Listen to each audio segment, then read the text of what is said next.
Et salut tout le monde. Donc, Salut. pour l'épisode d'aujourd'hui, on a eu la chance de rencontrer Juliane, qui a le site web aussi Just Be Love, qui partage, en fait, qui travaille dans le développement spirituel. Donc, qui partage. Son entreprise, elle, c'est de partager ce qu'elle vit au final, puis de propager l'amour. Vous allez voir dans l'épisode. Et on a eu vraiment un beau moment avec elle. Et cet épisode-là, on a eu des produits offerts de Noël. On avait nos petits drinks sans alcool. On est vraiment contents. Ouais, Juliane a choisi son amaretto citron, qui était super contente. C'était son, Ah oui, puis moi, j'avais son drink un préféré. Aperol Spritz, là. Puis moi, le Negroni, qui vient tout juste de sortir de noix. Fait que bonne écoute. Bon épisode!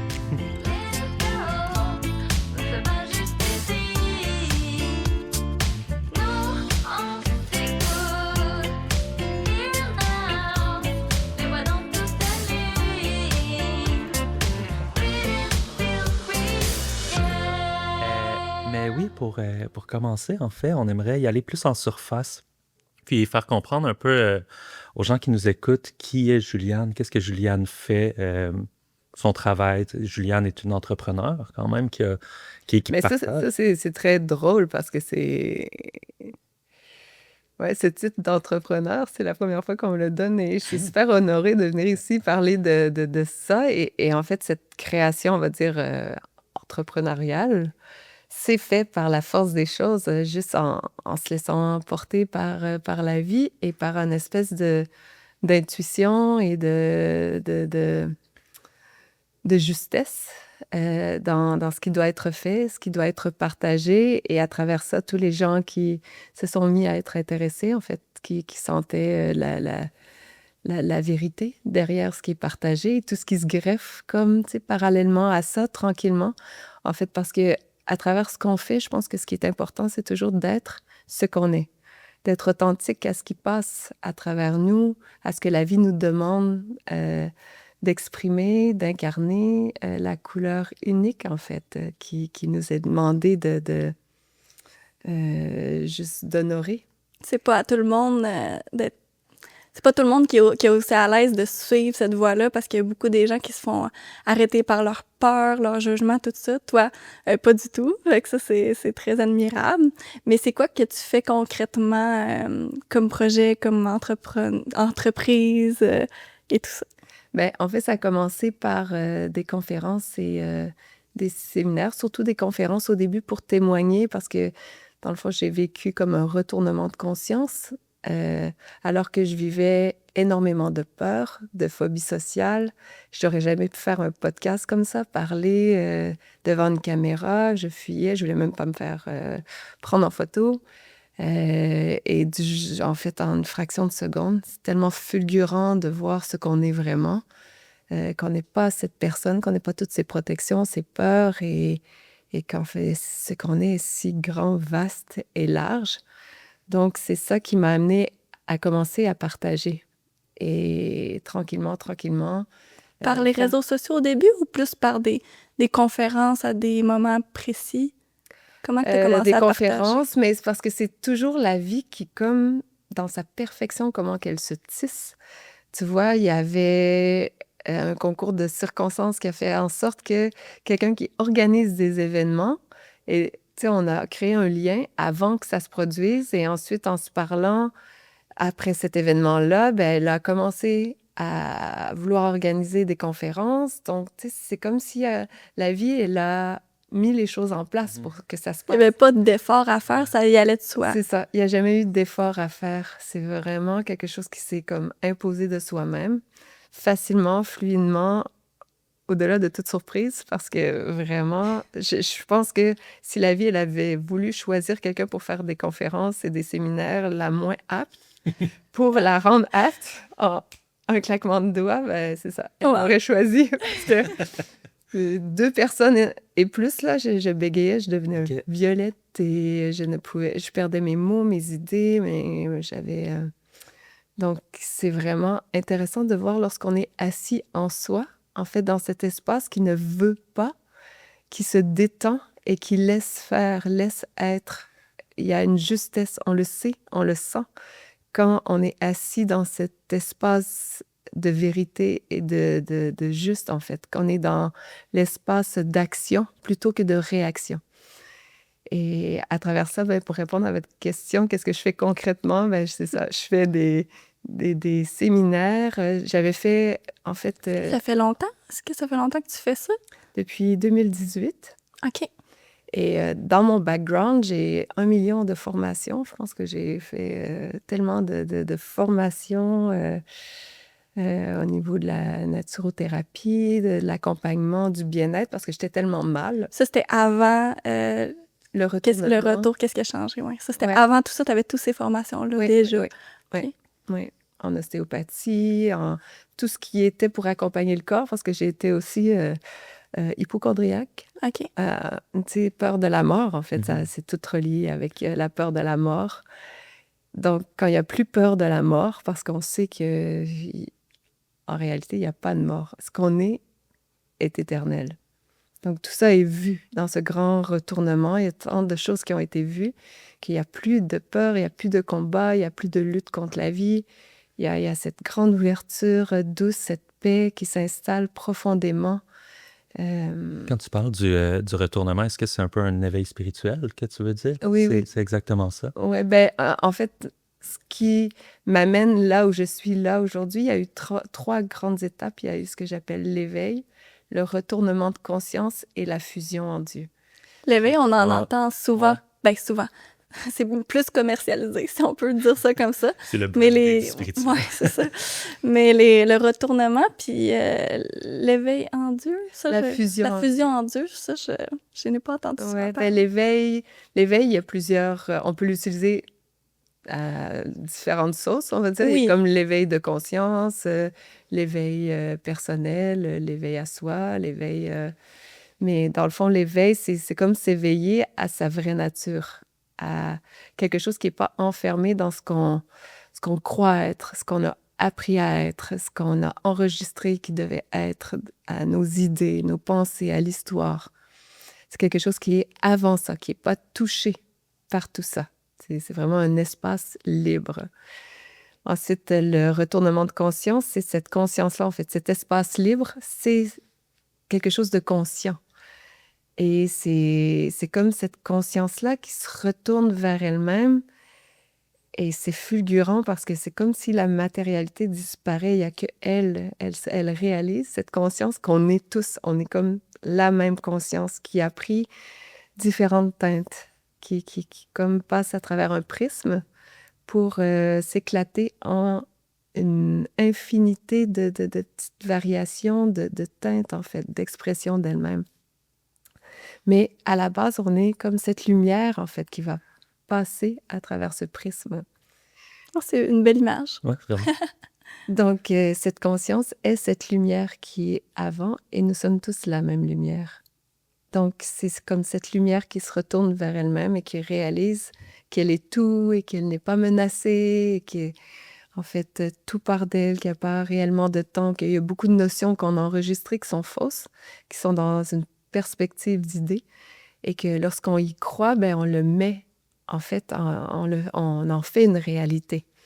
C'est en ça qu'on est la source créatrice. On est vraiment à l'origine de ce qu'on vit. C'est de réaliser qu'on n'a jamais été victime de rien du tout, qu'on en est le créateur. C'est par rapport à nos croyances, nos enfermements, nos limitations.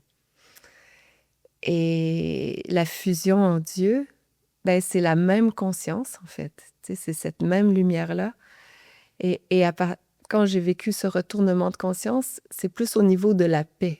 Ça se dépose dans une paix, puisqu'il n'y a plus de menaces et tout ça.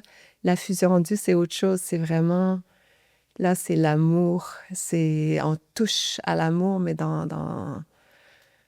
c'est fulgurant de puissance.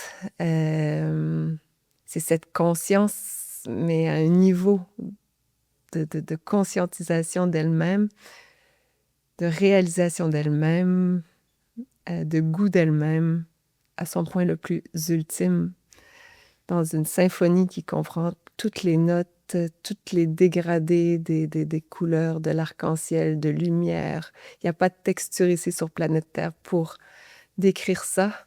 c'est un être-té, c'est un être. Dieu est un être, mais pas un être comme on l'imagine, où on a appris, tu sais, comme un monsieur sur un nuage blanc. Ou... Ça n'a rien à voir avec ça. C'est la conscience qui est consciente d'elle, de chaque aspect, de chaque grain de sable sur une plage. C'est la plus belle des symphonies et c'est comme dans une texture, la texture ou la couleur qui se rapproche le plus que j'ai vu ici sur Planète Terre, c'est le nacré à l'intérieur des coquillages. Et c'est comme dans une texture que je dis comme une lumière solide, liquide, aux milliards de scintillements. Mais c'est un être conscient qui n'a pas de forme, dont tout découle. C'est... Voilà. Ça Sur doit la être fusion, difficile, ça doit être difficile de le décrire avec des mots, avec des expressions, des c'est absolument couleurs. impossible. Ouais. En fait. Ça- comment est-ce que tu as fait, en fait, pour pointer cette couleur-là ou pointer, c'est quelque Un chose qui est ressenti, vraiment j'imagine. ça ressenti? Ben, comme je le fais avec vous, là, j'essaie au mieux avec les mots humains et tout ça, mais au-delà de ça, il y a la vibration Mm. qui est portée puisque c'est vécu dans les cellules, puisque c'est vibré. En réalité, tout est musique, tout est son, tout est vibration. C'est ça qui prend forme.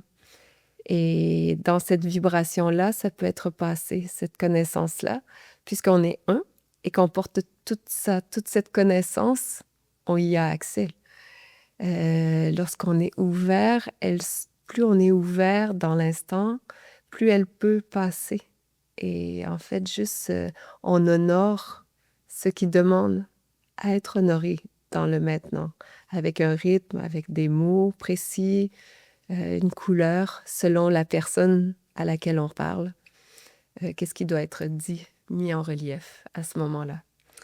J'ai vu, comme, c'est ça, tu as eu 3 moments. Est-ce qu'au niveau de ce que tu faisais à ce moment-là, tes projets ont changé suite à ces 3 Absolument. grands moments de vie? Oui. Est-ce que peux-tu nous dire les différentes étapes que tu as vécues dans ta vie plus physique, disons? Oui, ben c'est ça. Au début, je faisais plus des conférences pour partager, témoigner de cet espace-là. Ensuite, j'ai commencé à faire des séminaires sur 2 ou 3 jours, en utilisant les outils aussi parfois que j'avais acquis pour venir soutenir, en fait, où je pointe.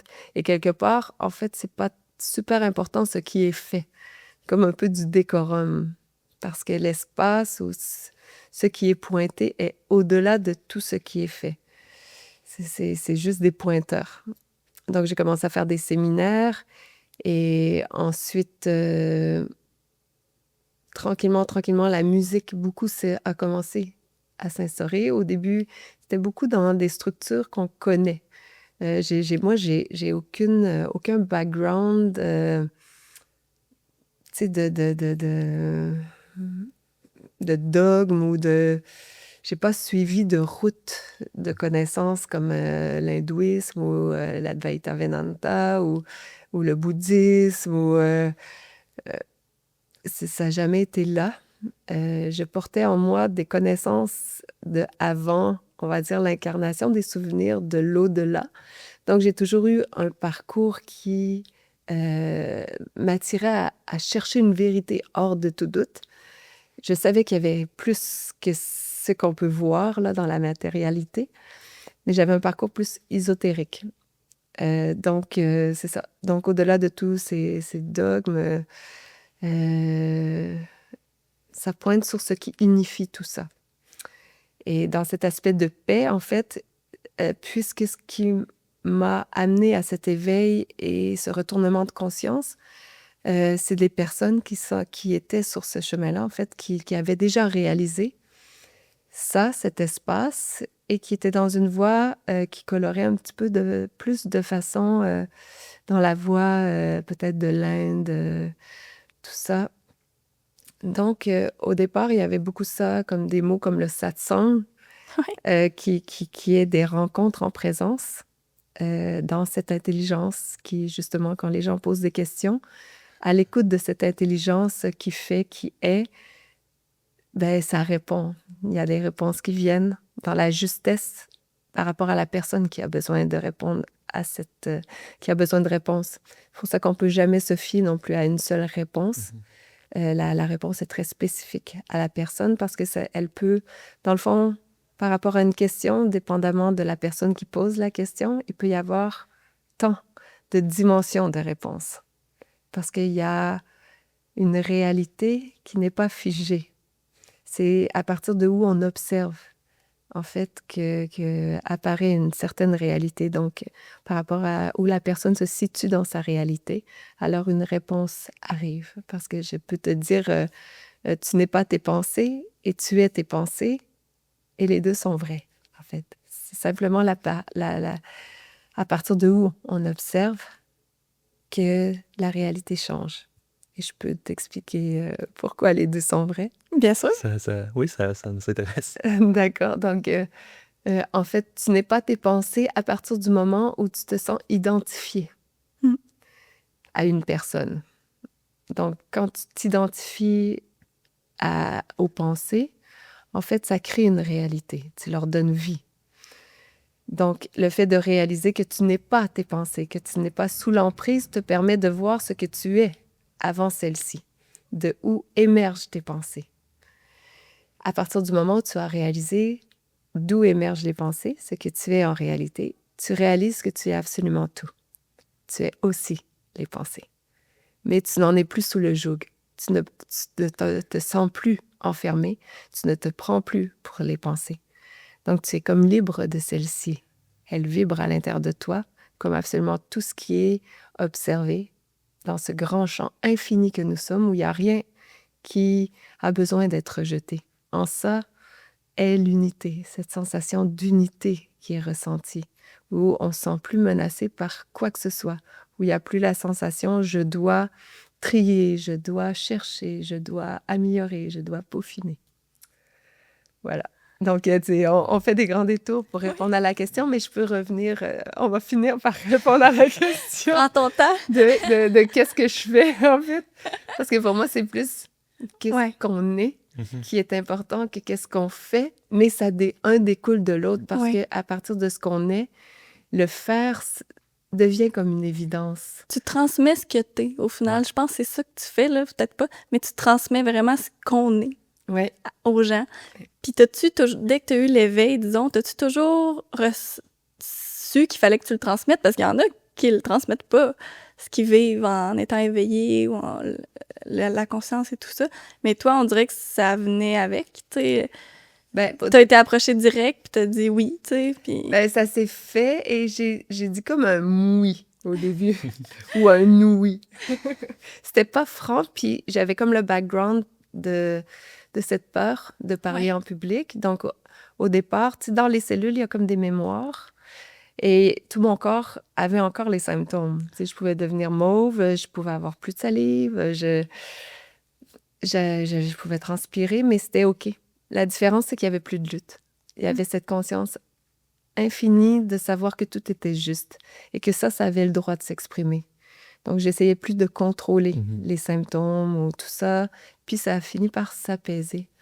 Mais quand même, il y avait une certaine résistance au début. Ça n'a pas été comme « Ah oui, moi, je veux partager ça, je veux faire ça de ma vie ». Non, au début, c'était toujours le dernier séminaire ou la dernière conférence.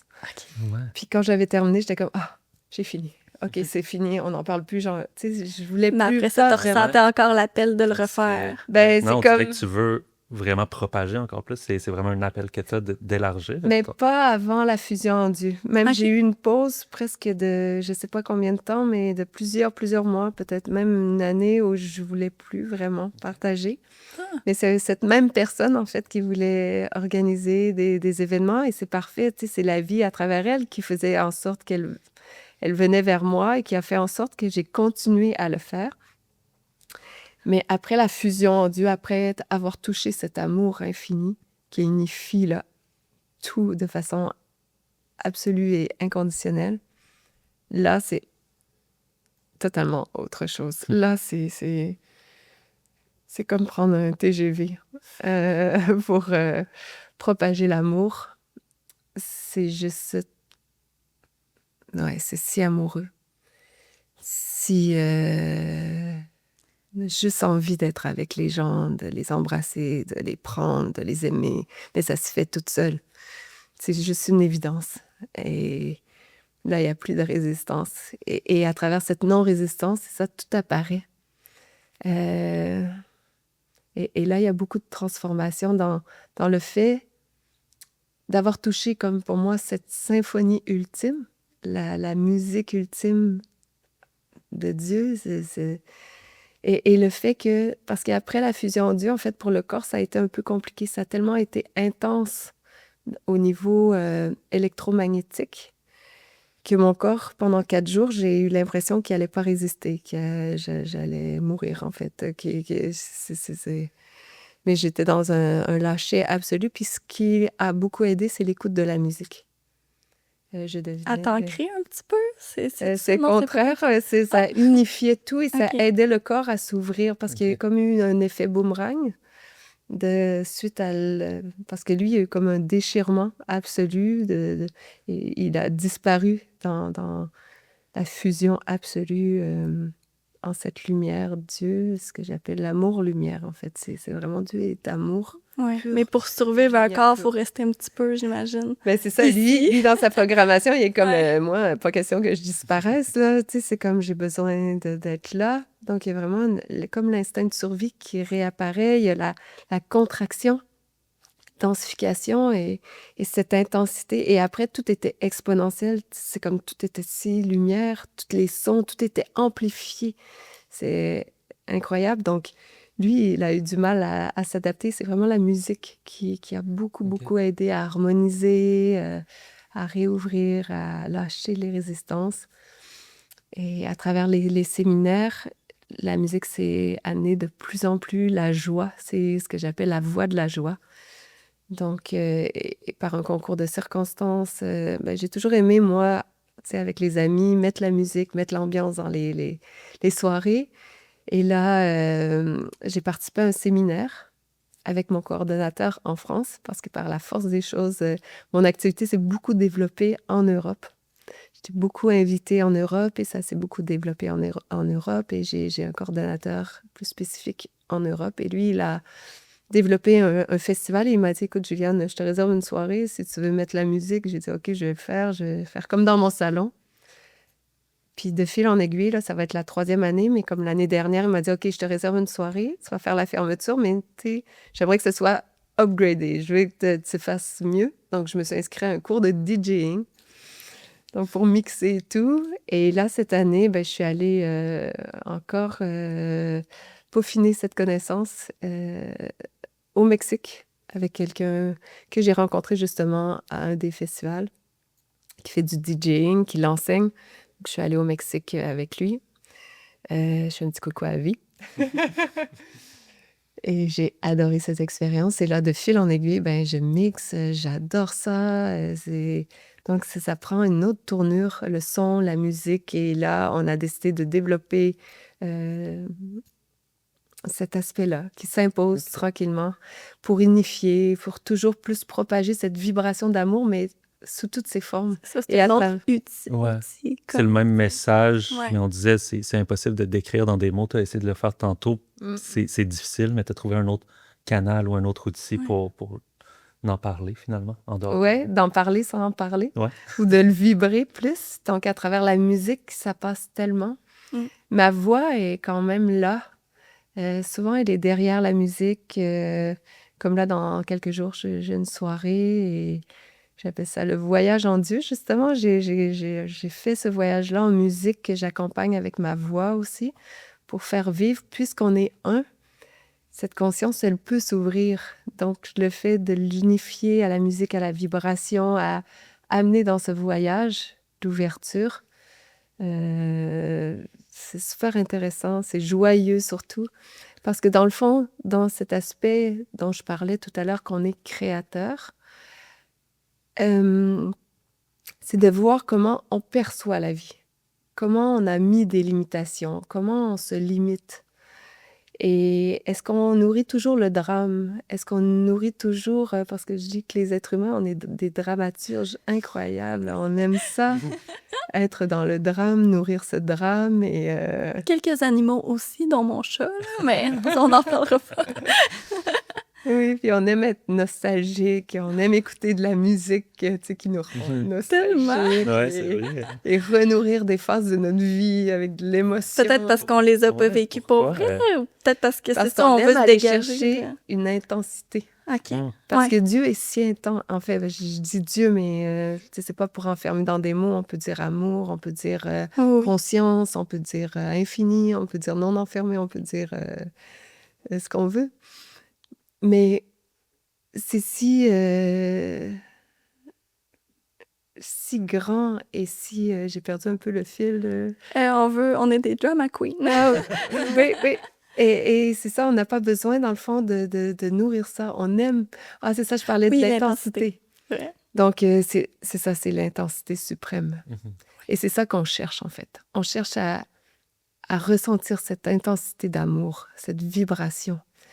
Mais à travers l'être humain, à travers cette expérience humaine, c'est comme si on passe par la contraction pour aller la chercher, par la densification, donc par l'émotion intense. Mais on va dans vraiment comme la douleur. Et là, ce qui s'invite à travers ce que je fais de plus en plus, c'est inviter l'ouverture, inviter ce réapprivoisement de douceur aussi, parce que cet amour, lumière, conscient, Dieu, peu importe les mots qu'on utilise, c'est la douceur suprême aussi. C'est comme si ça unifie la puissance ultime et la douceur ultime, la bienveillance, ce que j'appelle les hautes qualités, en fait, amoureuses.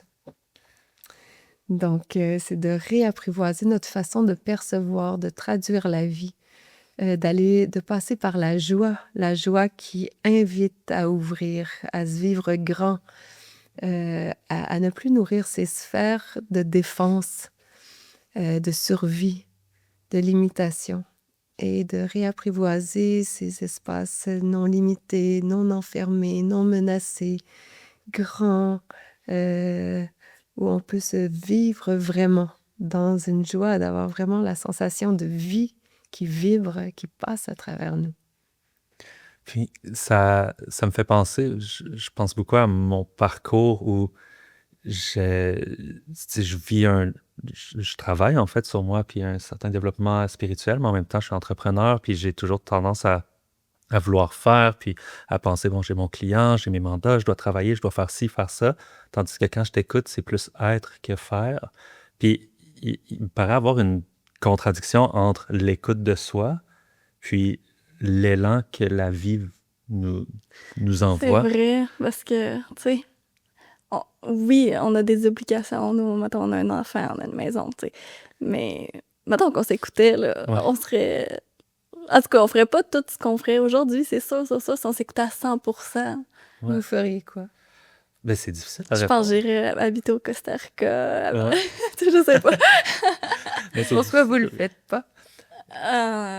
Souvent, c'est les contraintes financières, j'ai Les l'impression. peurs Ben moi, financières. ouais, c'est surtout ça. Ça Surtout- prend de l'argent, aller au Costa Rica. Ça prend... Je pense avoir un enfant, ça m'a encore plus ancré dans tout ça.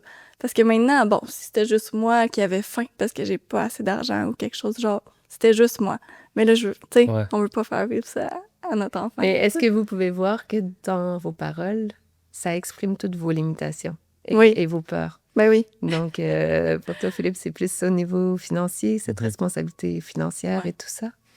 Et pour toi, c'est plus au niveau de la maman, du prendre soin, d'avoir peur de ne pas avoir les ressources pour nourrir ton enfant et tout ça. Mais je connais des gens qui sont allés s'établir justement au Mexique, dans la jungle, avec des enfants, les scorpions, les tarentules et tout ça. Et ça se passe super bien, les enfants s'adaptent vraiment. Et la vie, en fait, dans cette confiance, dans le savoir que la vie prend soin, tout se déploie, mais elle reflète, en fait, c'est où qu'on a des contractions, c'est quoi nos croyances pour pouvoir les dépasser. En fait, de pouvoir réapprivoiser cet aspect de confiance absolue. Mais dans ce positionnement, on sent toujours la justesse aussi. Tu sais, le fait de le conscientiser, d'en avoir conscience, c'est déjà un grand, grand pas. Mhm. Parce qu'on touche à la perception de ça, à la traduction de ça, la vibration de ça. Donc, on est conscient de l'information que ça transmet. Et là, à partir de là, ce qui le voit, ce qui en fait l'expérience, tu sais, cet espace, cette lumière dont je parlais, cet espace qui n'est pas enfermé dans ce qui est perçu, éclaire ça. Donc, c'est une mise en lumière et ça invite par le fait même à s'ouvrir, à ne plus être contracté. On est conscient que c'est là et que ça vibre dans le champ, donc il n'y a plus d'influence inconsciente sur nos actions. Donc, on peut prendre des actions qui sont dans la justesse. Tu sais, on peut dire, ah oui, je vois cette peur, je la reconnais, c'est intéressant, mais malgré qu'elle soit là, je décide d'aller dans la non-peur parce qu'il y a comme quelque chose à travers moi qui sent, qui ressent que cette voie, elle est juste. Et elle ouvre un peu la voie de la joie, comme je disais tout à l'heure. Lorsqu'on écoute notre joie, on sent que ça soulève, que ça ouvre, que ça propulse. Donc, c'est un bon guide, un bon maître. Puis comment est-ce qu'on fait pour Ben moi, c'est un de mes gros enjeux, être capable d'écouter cette voix-là. Tu sais, on parle beaucoup d'écoute de soi, mais il y a plusieurs petits soi dans notre tête, finalement. Il y a la peur, il y a finalement ce Mais il y a qu'on veut un réellement. soi. Comment est-ce qu'on fait les Grand soi. Ouais, le soi avec un grand S. Il y a Comme... des faux soi à côté qui... Mais la distinction entre... J'imagine que pour toi, c'est vraiment évident, mais pour moi, c'est souvent... C'est plus fort que moi où j'embarque dans mes narratifs, puis j'ai de la misère à distinguer ces différents soi-là, puis voir lequel est vraiment moi ou lequel est vraiment pas moi, dans le fond, mais comment? Bien, ça te ramène à ton maître intérieur, en fait, parce que dans le fond, on est tous le maître. Hein. Dans le fond, la vie, elle nous rappelle que le maître est en nous, ce qui est la connaissance, justement, qui sait. Et juste dans ta façon de me parler, c'est que, tu vois, tu me parles de narratif. Donc, tu es conscient qu'il y a un narratif. Mhm. Tu vois qu'il y a quelque chose qui est conscient de ça. Donc, ce qui est conscient est le vrai toi. Tu vois, qui observe le narratif, qui s'est identifié à quelque chose de contracté, tu sais, une saveur que tu reconnais est en toi et qui est aussi la contraction. C'est pour ça que dans ce jeu de redevenir conscient, en fait, c'est de cet éclairage, c'est de voir où tu te prends pour quelque chose que tu n'es pas. Et où aussi tu es attaché à certaines sensations, même dans la contraction. J'appelle ça le réconfort dans l'inconfort. Okay. Donc, c'est vraiment comme des bases de structure de l'identité. Donc, l'identité qui va souvent se réaffirmer dans justement certains concepts, certaines façons de faire. Quand on trouve, tu sais, que parfois il y a des schémas qui se répètent, des schémas répétitifs, c'est qu'il y a des mécanismes automatiques qui se mettent en place. Tu sais, face à un stimuli A, il y a la réponse B qui arrive.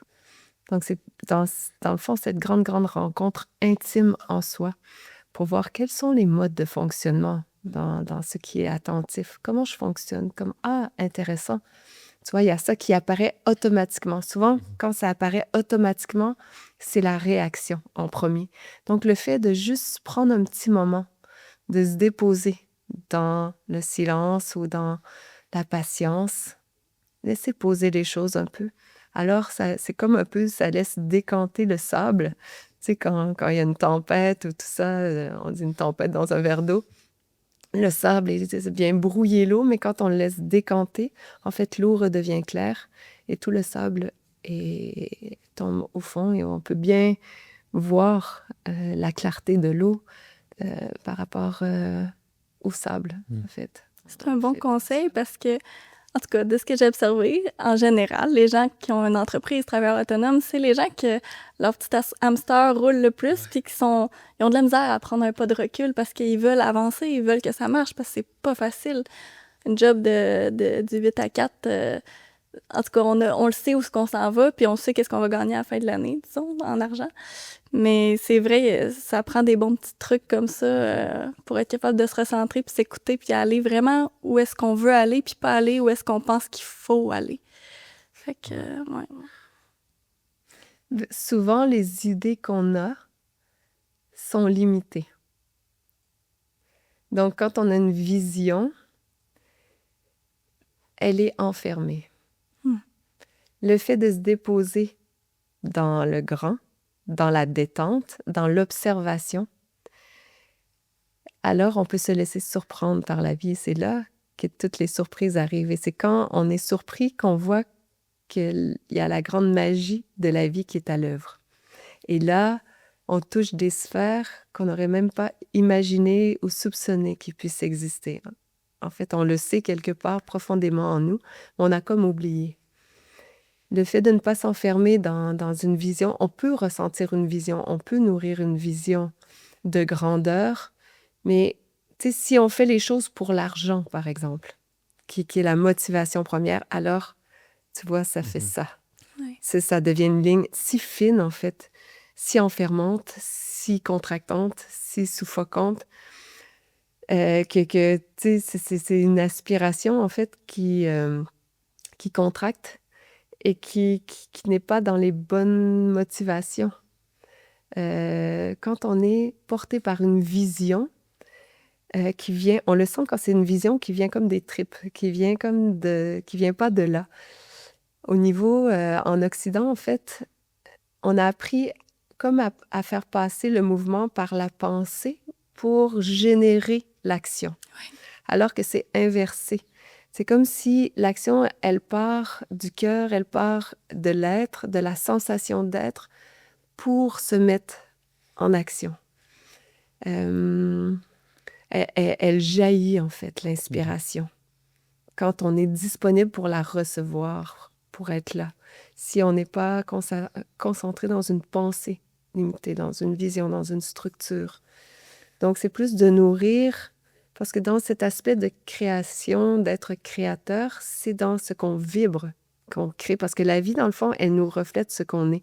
Donc, si on porte la grandeur, si on porte le non-enfermé, si on porte l'abondance plutôt que l'argent, si on nourrit l'abondance, la sphère d'abondance large, en fait, alors la vie, elle répond. Elle vient nous refléter. Quand on veut de l'argent, on veut quoi? On veut l'abondance de l'amour, de la joie. C'est ça qu'on recherche au final avec l'argent, l'abondance du bien-être. Ouais, mais on pense que c'est l'argent qui va nous l'apporter. Je pense que ça va résonner beaucoup avec les gens parce que je vois que toi, dans certaines activités que tu fais, ça marche uniquement par donation. C'est comme ça que... Ça dépend des retraites. Plus maintenant. Non. J'ai essayé de faire ça à une époque, OK. mais maintenant, ça, c'est un aspect qu'on assume vraiment. OK. Parce que ça, c'est quelque chose au niveau de la spiritualité. C'est comme si la notion d'argent est mal vue. Ouais. Tu sais, je suis pas allergique à l'argent et, tu sais, dans notre société, dans notre Ça en vie, prend. pour le moment, ça en prend, mais ce n'est pas la motivation. Mais sauf que nous assumons les coûts de nos événements. On essaie de rendre ça le plus accessible possible. On est super ouvert si les gens... On veut pas non plus comme que les gens soient empêchés par leurs finances ou leur budget. Donc, s'ils ont des difficultés ou tout ça, ils peuvent nous contacter ouais, et on va essayer de... Ben, pas on va essayer, on va faire au mieux.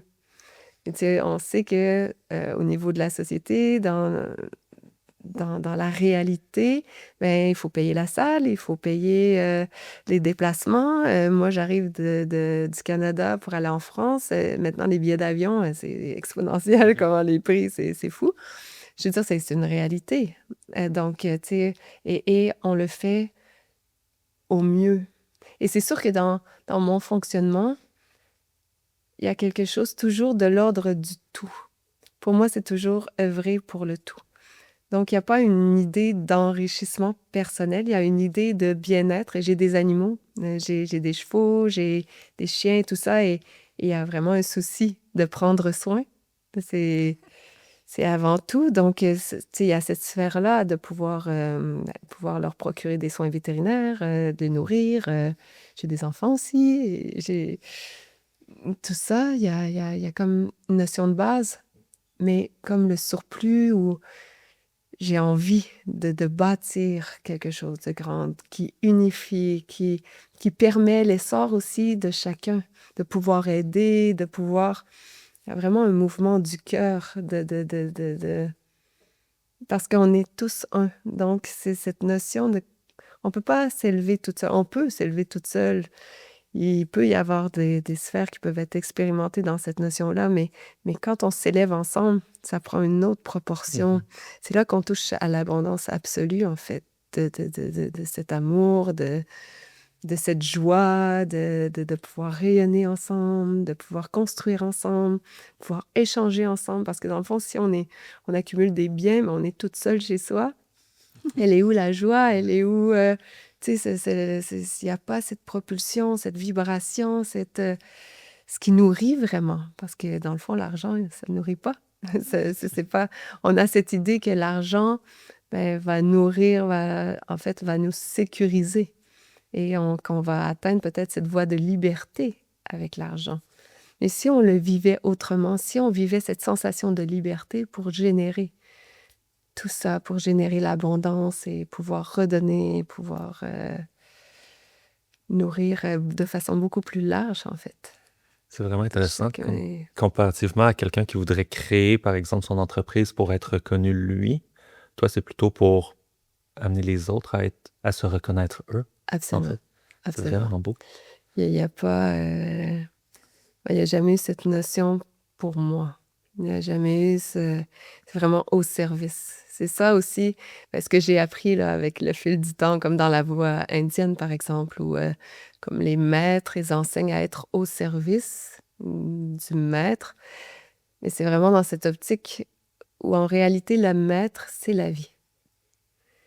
Et c'est d'être au service de cette vie, de cet amour, pour que l'amour puisse jaillir, se reconnaître et vraiment unifier et se rappeler aux hautes qualités qui génèrent en fait l'expansion de tous, qui rappellent aux tous. Parce que il n'y a rien de séparé. Ce qu'on fait à l'autre, on se le fait à soi. Donc, quand on élève l'autre, on s'élève nous-mêmes. C'est pas... Si on essaie juste de s'élever en écrasant l'autre, en fait, on s'écrase nous-mêmes, on s'étouffe. Donc, c'est de revenir à cette conscience-là. Que tant qu'on pense qu'il y a des gens qui sont en bas de nous, alors on se maintient petit, on se maintient écrasé. C'est juste quand on invite tous à s'élever qu'on s'élève. Te souviens-tu un peu, parce que ça, j'imagine que c'est depuis ton éveil, la première phase qui s'est passée, mais avant, est-ce que tu voyais un peu le monde comme ça ou... Absolument pas. Non, te Je veux souviens-tu? dire, je voyais même pas le monde. Non. Je pouvais même pas vivre. J'avais tellement peur de mourir Ouais. que j'avais peur de vivre. C'est comme... C'est souvent ça, quand on a si peur de mourir, en fait, ça nous empêche totalement de vivre. On peut pas goûter la vie. Et moi, je pouvais même plus sortir de chez moi. À une époque, j'avais une telle peur. C'était vraiment de l'agoraphobie à un niveau plus. Je pouvais pas sortir de la maison où parfois j'allais faire l'épicerie et je laissais tout là, en plein milieu, en plan, et je repartais. J'étais sûre que j'allais mourir. C'est juste exponentiel. Puis le retournement, tu dis que c'est passé en une fraction de seconde, mais est-ce que tu sais qu'est-ce qui a causé tu sais, Non. ça s'est Ça- vraiment ça- passé ça du se tout fait. au tout, là. On peut pas le provoquer. OK. Moi, je regardais mes chevaux à l'extérieur et j'ai juste posé mon regard sur la clôture. Et il y a un truc qui s'est fait de reconnaissance Ah ouais? avec la clôture, que je me suis reconnue en étant tout. Mais ça a été aussi en même temps comme une expérience mystique dans le sens que tout est disparu et je suis devenue tout et je suis devenue l'univers. Et il y a eu comme un download aussi d'informations que, en fait, nous sommes tous le maître, le temps n'existe pas. Il n'y a pas de hiérarchie non plus, puisque tout est cette conscience. Il y avait comme beaucoup de choses, beaucoup d'informations qui étaient révélées. Tout en une fraction de seconde? Oui, Oui, mais le temps n'existe Non, pas. c'est ça. Ça, c'est autre chose. Faut que je m'en souvienne. On a la sensation de ce temps linéaire ici.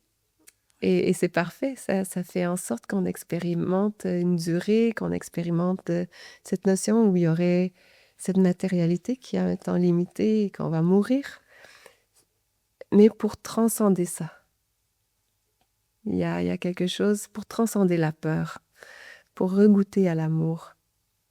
C'est dans cette conscience si intelligente, il n'y a rien qui est laissé au hasard, quelque part. Tout est comme à un certain niveau, tout est déjà écrit. À un certain niveau, tout est déjà accompli. Et à un certain niveau, rien n'a jamais bougé. Tout existe comme on peut le voir d'une autre façon.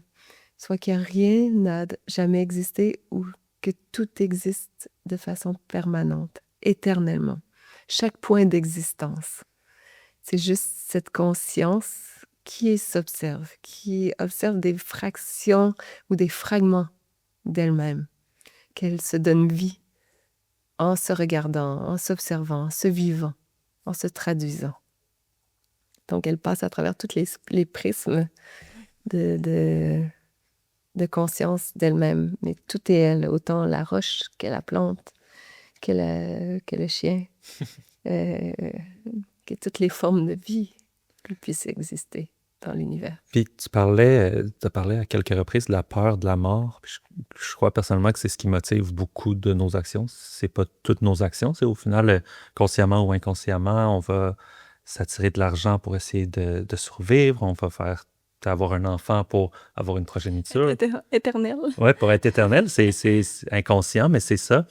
Dans ton cas, penses-tu que c'est cette peur de la mort-là qui était tellement omniprésente que à un moment donné, tout ton être. T'avais comme pas le choix d'aller d'un bord ou de ouais. l'autre, peut-être? En fait, c'est la seule option, c'était un peu cette mort de l'ego-là où lui-même a dit il n'y a pas d'issue, donc autant aussi bien mourir. Est-ce que ça ressemble Absolument. à ça? Parce que oui. Ouais. Mais c'est dans la, Ben là, c'est dans l'intelligence de ce qui se fait, de ce qui se guide, en fait, où justement tout est à sa place. Il ne peut pas y avoir d'erreur. Ça, c'est autre chose qui avait été vu aussi. On ne peut pas prendre un mauvais tournant. On peut que se laisser porter par la vie, savoir que tout passe. Au-delà des apparences, savoir que tout passe, tout ce qui est observé. Rien n'est une finalité. La seule chose qui reste, c'est ce qu'on est. Le avant, ce qui est difficile à décrire ou pointer. Et en même temps qu'ici, là, c'est juste qu'on a oublié comment le percevoir, comment le traduire, comment s'y déposer. Mais dans le fait que la vie s'amène dans un tel point de peur, de lutte et d'épuisement parallèlement à ça, fait en sorte que ça lâche. Je me souviens, une fois, j'étais dans l'herbe et j'ai juste comme abandonné, j'ai accepté de mourir. Parce que j'en pouvais plus de lutter. Et c'est là que ça a commencé, en fait, l'ouverture à la paix. Parce que c'est dans cette non-lutte, c'est dans le laisser être, laisser faire, dans l'abdiction. Tu abdictes, tu renonces, tu t'en peux plus. Et là, c'est comme les peurs pouvaient être là. Je les accompagnais. Il y a un autre point aussi tournant, c'est que mon conjoint, à ce moment-là, il m'avait dit, mais pourquoi tu as toutes ces peurs? C'est comme lui, il vivait pas ça, donc il comprenait pas que moi, je puisse vivre tout ça. Puis là, c'est devenu clair dans mon esprit, c'est comme, j'y peux rien. J'avais tout essayé, les stratégies là, possibles au monde, ce qui m'a amené justement à faire ce 1 million de formations, d'acquérir toutes ces connaissances pour essayer de me libérer de ces peurs, de ces contractions, de ces luttes, pour revenir dans un bien-être, dans ça me fait penser à quelqu'un, ça. Et le fait de réaliser, j'y peux rien, en fait. Elles sont là, ces peurs-là. Et là, j'ai vraiment réalisé que je pouvais pas lutter contre ça et que c'était au-delà d'un vouloir. Et à partir de là, il y a eu aussi un tournant de guérison. Parce qu'elles émergeaient, les peurs, mais c'est comme si j'avais plus de lutte non plus contre elles. J'ai comme, C'est comme ça. Donc, malgré la peur qui était là, j'ai commencé doucement à pouvoir vivre, à accompagner ces espaces de peur. C'est drôle parce que c'est une réflexion que j'avais cette semaine où je cherche beaucoup le lâcher-prise. Puis les gens soit qui font du yoga, de la méditation, qui font toutes sortes de formations, c'est pour atteindre un lâcher-prise. Mais en fait, le lâcher-prise, tant que tu es attaché à cette quête-là de lâcher-prise, tu es attaché à cette quête-là, finalement.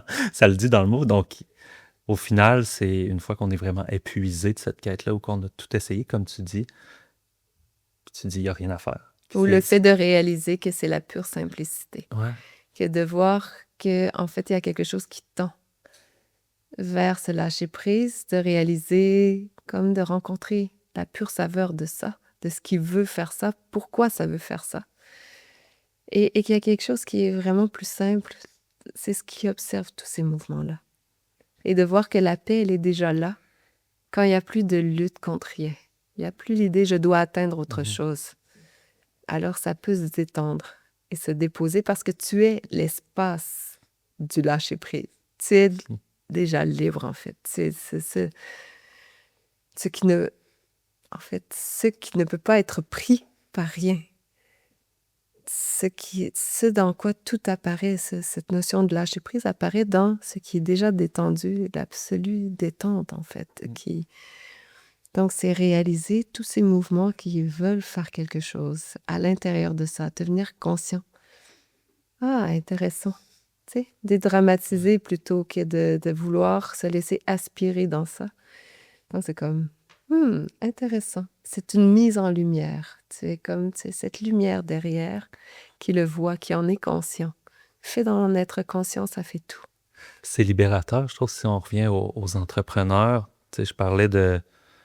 Tu veux faire, tu te demandes, est-ce que je fais les bonnes choses? Est-ce que je fais le bon travail? L'anxiété de performance est vraiment présente aussi. Est-ce que je devrais m'endetter pour engager, pour pouvoir prendre plus de mandats? Tu sais, on est toujours dans, est-ce que je devrais faire ça? Mais finalement, quand tu réalises que peu importe ce que tu fais, c'est ce qui devait être fait, puis il n'y a rien à faire, tu laisses aller les choses. Puis... Et ça se fait. Oui, et ça se fait, puis c'est libérateur. Un entrepreneur qui est capable d'avoir cette prise de conscience-là va avoir... Il n'y a même pas de choix à faire, finalement. C'est ça. C'est que s'il est pour réussir dans son entreprise, il était dû pour réussir. Puis si ça ne fonctionne pas, ben, c'est beau parce que ça n'a pas fonctionné puis c'était fait pour être ça. Exactement, pour mettre en relief des choses qui doivent être perçues, qui peut amener des prises de conscience. Et c'est toujours la voie de la joie, en fait, et de l'authenticité. C'est quoi en soi qui nous élève, qui nous soulève, qui nous amène de la joie, et de suivre ça, en fait, on voit qu'il y a quelque chose qui s'invite pour se faire, mais ça part d'un espace qui nourrit, qui donne de l'énergie, pas qui va siphonner de l'énergie. C'est là qu'on peut voir qu'on est assis à la bonne place. Est-ce que ça essouffle? Est-ce que ça prend de l'énergie? Est-ce que c'est lourd? Est-ce que c'est... Ou si ça soulève, ça élève, ça donne de l'énergie, ça inspire et ça donne de plus en plus de créativité, d'idées, C'est des bonnes questions à se poser, ça, quand on veut entreprendre quelque chose ou quand on a un élan. C'est-tu vraiment un élan? Ou, en tout cas, puis c'est un muscle qui se travaille, j'ai l'impression, où tu t'écoutes pour la première fois, puis finalement, où la réponse est oui. Puis après, ben, tu reconnais un peu ce schéma-là où tu te dis, ben, oui, c'est ça que je devrais faire. Puis, on l'a tous vécu, j'imagine, à certains moments où on s'est vraiment écouté, puis on a vu là, à quel point l'énergie abonde après. Là, je réfléchis plus pour moi, mais c'est des bonnes questions que tu as posées. ça peut être utile à beaucoup de personnes. Ouais. Puis sinon, comme autre outil de ta vie d'entrepreneur, tu utilises les animaux aussi pour transmettre des connaissances, des messages, de l'énergie aussi. C'est quelque chose qui te Je sais pas si je les utilise ou c'est eux qui m'utilisent. C'est la vie qui m'utilise. Non, j'aime bien jouer avec les mots, mais j'ai des chevaux et les chevaux sont des maîtres incroyables, sont des enseignants extraordinaires pour ramener justement à ce subtil, à réapprivoiser cet espace de subtil qu'on a oublié parce que dans On a appris sur Planète Terre à traduire, j'appelle ça la grossièreté, de façon grossière. On aime étiqueter. On aime mettre des étiquettes sur des choses, les commenter pour pouvoir les classifier. Ça fait partie du mode de survie, en fait, de juger, de dire est-ce que c'est bien ou pas bien, est-ce que j'aime ou j'aime pas. Donc, c'est comme si tout devient enfermé. Et on perd cette notion de subtil, de comment traduire la vie et comment être la vie, comment la laisser passer à travers soi et jouer sa musique si fine dans toute cette subtilité, cette finesse, en fait. Donc, c'est vraiment réapprendre à se réapprivoiser, nous, dans notre grandeur, dans toute une perception d'être qu'on a oubliée parce qu'on est focalisé sur les modes de protection, sur les modes de fonctionnement, sur la survie, sur ce qu'on devrait faire. Alors que dans être, dans cette écoute et dans cette rencontre si intime avec les profondeurs en soi, on réapprivoise cette subtilité. Et les chevaux sont des enseignants et des guides et des miroirs extraordinaires pour nous montrer justement où on est contracté, où on est un peu grossier dans notre façon de s'exprimer, de voir la vie, comment on est limité. Et c'est pour ça que c'est ça avec mon amie Caroline. Je la salue, mon amie Caroline Côté de Espace Cheval Leadership. On a mis en place des ateliers, c'est danser avec les chevaux, danser avec la vie, où on a fait 4 modules et on peut à travers ça, en fait, réapprivoiser ce langage de vie avec les chevaux par des exercices. C'est une rencontre avec soi, en premier toujours, mais accompagnée par ces maîtres extraordinaires du subtil que sont les chevaux parce que entre eux, dans leur perception, dans leur communication, sont tellement dans le subtil, dans la finesse d'être. Ils sont des cœurs immenses aussi, de résonance, donc des caisses d'harmonisation. Voilà, donc c'est des partenaires de mise en relief, d'éclairage extraordinaires. Donc, voilà. Donc, C'est vraiment ouais. intéressant, les choses, parce que je voyais passer ça sur LinkedIn, quelqu'un qui a des chevaux, mais qui parle aussi de sa connexion avec ses chevaux, puis des matins où est-ce qu'elle se sent pas bien, son cheval va la refuser, ou qu'il va soit tourner la tête ou pas démontrer des signes d'agressivité, mais montrer t'es pas prête à connecter avec moi, écoute-toi à ce moment-là. Est-ce que c'est ça que tu ressens aussi avec les chevaux? Absolument. Les chevaux, dans leur langage, sont très, très, très francs. Là, sont très, Ouais. en fait, ils ne peuvent pas tolérer l'incohérence. OK. Donc, comme par exemple, si on les approche et on a peur, si on fait comme si on n'avait pas peur, ça ne va pas fonctionner. OK. C'est On pas a le beaucoup fait à d'avoir apprendre, en peur, fait, de ça, je crois. On a beaucoup à apprendre d'être capable de dire d'être les choses. cohérent. Ouais. Ouais. D'être cohérent, en fait, de dire, ah, j'ai peur, je suis conscient qu'il y a cette peur en moi. Mhm. Je suis alignée. Dans ce cas-là, il n'y a aucun souci. Mm. On peut approcher le cheval dans cette franchise. Pour lui, c'est pas de l'instabilité. Ah. Parce que lui, dans le fond, il veut savoir qui tu es. Et tu sais, s'il y a quelque chose qui dissonne en toi, c'est comme, ça peut être menaçant. Tu sais, c'est comme, est-ce que c'est un prédateur? Est-ce qu'il, tu sais, c'est comme, il ne sait pas où te situer. Si tu es en cohérence avec toi, tu as peur, tu sais que tu as peur, tu peux même lui dire, OK, je suis là devant toi et j'ai peur. Tout est doux, tout est beau, tout est... Mais si c'est comme, tu as de la peur, soit tu en es inconscient, ou soit tu essaies de la refuter, ou de le... Tu sais, souvent, ce qu'on fait, en fait, en nous, il y a certaines sensations qu'on ne veut pas rencontrer. Alors, on les cale, on a toutes sortes de stratégies pour ne pas les rencontrer. Donc, ça fait partie du fait qu'on les classe quelque part dans l'inconscient. Mais ça résonne dans le champ. Donc, avec le cheval, en fait, il est là comme miroir pour te dire, écoute, peut-être que tu as peur. Peut-être que tu as quelque chose à voir. On ne peut pas jouer de faux semblants avec les chevaux. Ouais. OK. C'est vraiment intéressant. Puis sincèrement, je crois qu'on aurait parlé avec toi pendant des heures durant, mais malheureusement, le temps, Le temps linéaire. le temps linéaire est là dans notre contexte actuellement. Un énorme Ouais. merci d'avoir Merci. passé ce moment-là avec nous. Je me demandais juste avant si les gens veulent apprendre plus à te connaître, ta chaîne YouTube, Oui. ton site web, On où va est-ce tout qu'on mettre peut... ça en barre de description du vidéo, Ouais. c'est sûr. Ouais, ben, c'est toujours Juliane. C'est sous la bannière Just Be Love. T'as ton site justbelove.com. Ouais. OK. Ouais, justbelove.com et sur Facebook, Juliane, _ Just Be Love et la chaîne YouTube Juliane. Super. Voilà. Ben, comme Lénie dit, on va mettre ça en bannière. Ben, merci beaucoup. Merci. Merci à vous Merci, deux. Juliane. Merci pour ce que vous faites et votre œuvre. Merci. Bye bye. Au revoir.